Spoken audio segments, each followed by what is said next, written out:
So we're learning how to read biblical poetry, which makes up over 30% of the Bible. Yeah, poetry is a way of writing that doesn't just communicate information.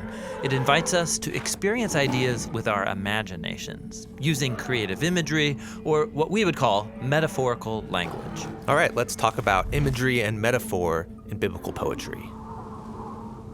So some things in life are easy to understand because they're tangible, physical experiences, like being cold. Yeah, being cold is no fun. But other experiences aren't as concrete, like when somebody doesn't like you. But that's no fun either. So two very different things, but notice how your mind has linked them together without you knowing it. So when we say things like, she gave me the cold shoulder, or don't be so cold. You could also flip it around and think of affection as warmth. It took him a while to warm up to me, or she's a warm person. Exactly. So we take a basic concept, like warmth, and then we map it onto an abstract concept, like affection. It gives us a more imaginative way to talk about our experiences. We're thinking in metaphors. Yeah, they provide the framework for how our minds make sense of the world. Metaphors govern all of our thinking and language. Like right there, metaphors govern. That's a metaphor in and of itself, saying that ideas are rulers. Or think about a connected metaphor that competing ideas are at war. Yeah, in a debate, I have to defend my position and provide backup so I could win the argument. And so you can see, metaphors aren't just a fancy way of writing, they're everywhere in our language. And the metaphors we use shape our imaginations and our behavior.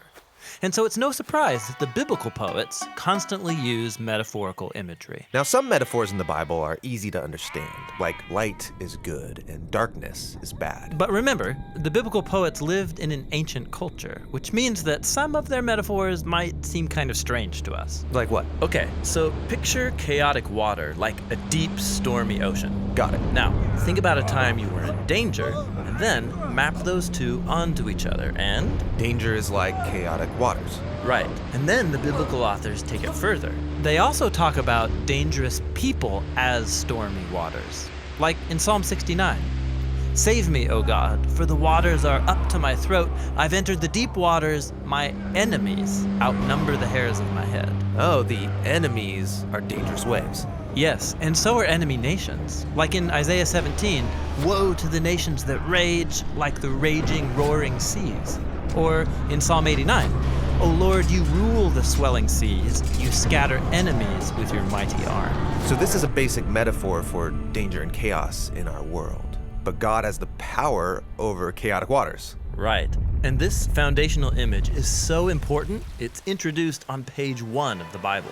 Oh, right. The uncreated world in Genesis 1 is a dark, chaotic ocean that God brings order to. Exactly. The image begins there and then develops throughout the rest of the Bible, and so does its opposite. If chaotic water is a fundamental image of danger, think about what dry land would represent. Dry land would be safety, security, stability. Exactly. Some of the most basic human desires. And that is what God's providing when the dry land appears in the opening pages of Genesis. And this is also where God plants the Garden of Eden.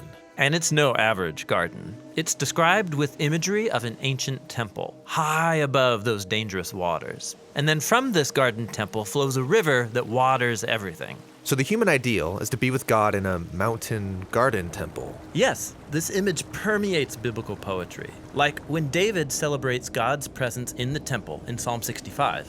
How blessed is the one who's satisfied with goodness in your temple. A stream of God waters the land. You still the roaring of the waves and the turmoil of the nations. Now watch. Because the temple was associated with being close to God's presence, this high rock could become a metaphor for God himself. Like in Psalm 18, the Lord is my rock and my fortress and my deliverer.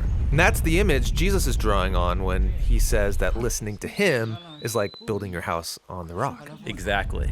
And so notice how these rich metaphors in biblical poetry are rooted in images from earlier biblical narratives. That's how metaphors work in the Bible. You need the narratives to understand the poetic images, and the images reveal deeper meaning in those narratives. Cool.